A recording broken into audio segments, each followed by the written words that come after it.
Another question, but I was gonna when you're saying Quran is it like similar like Khawaarij too? Is it like No, the Khawaarij were a different group. The Khawaarij had two distinguishing characteristics.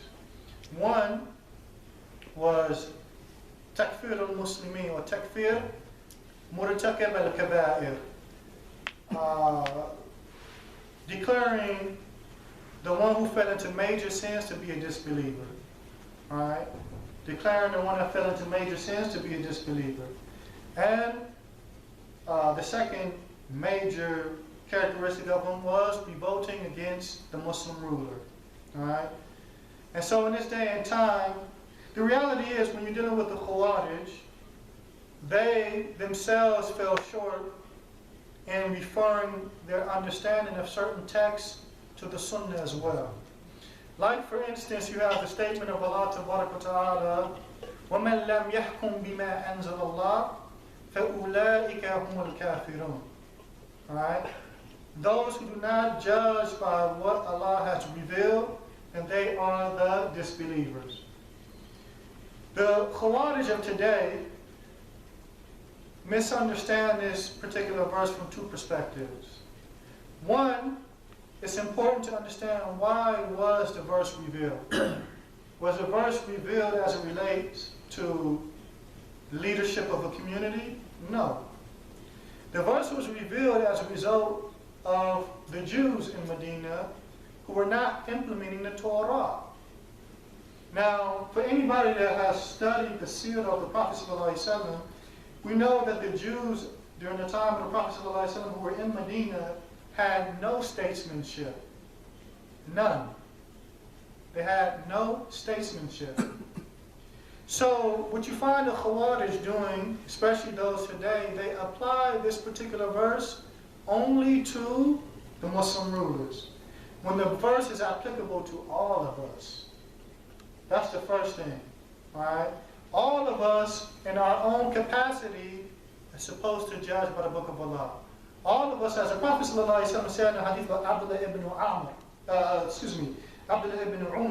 alaihi, kullukum ra'in wa kullukum mas'ulun an ra'iyatihi.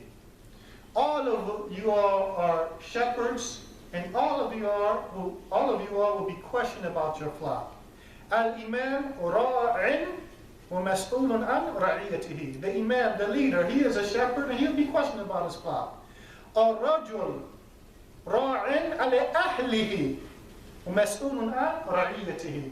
The man is a shepherd over his family and he will be questioned about his flock. So as it relates to the man and his family, this is the capacity that he has to be judging and ruling, for lack of better phrases, his household in accordance with that which Allah Ta'ala has revealed. And if and the Prophet ﷺ makes mention, and he will be questioned about that. He will be questioned about his flock. So that's for every single Muslim. It's not specified or specific to a certain type or group of Muslim, meaning the leadership of Islamic countries.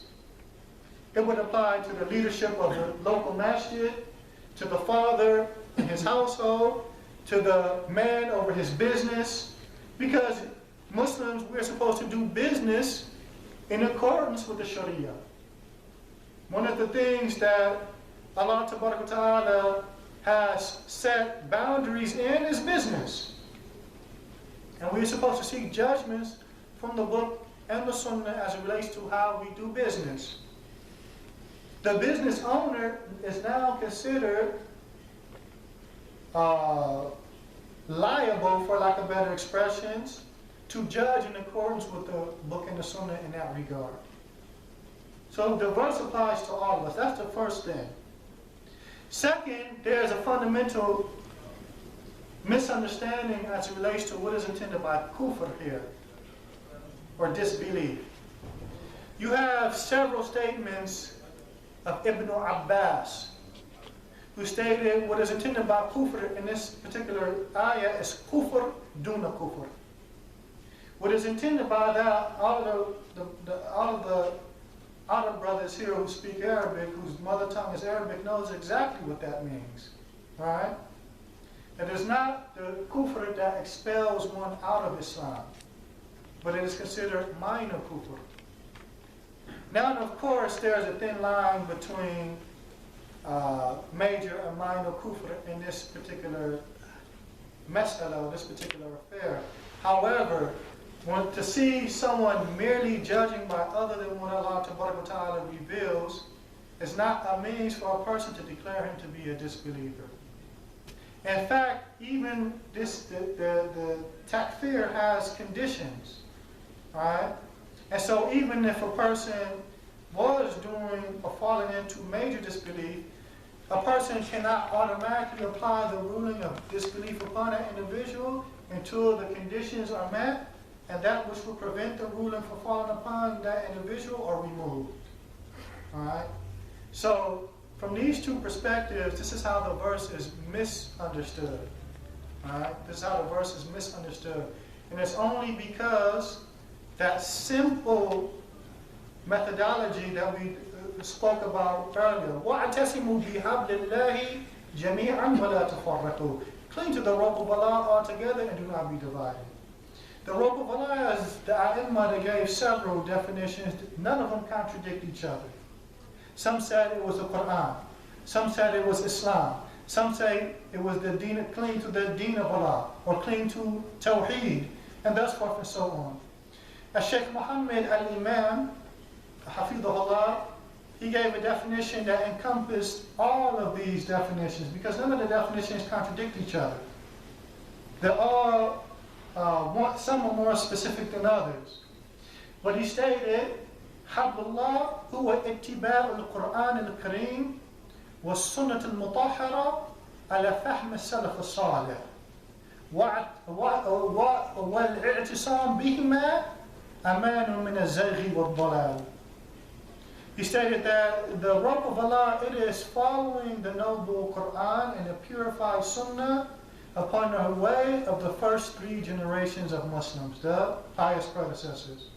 And clinging to these 2 things, the Quran and the Sunnah, it is a safety, safety or security from zayg wa dalal, from deviation and misguidance.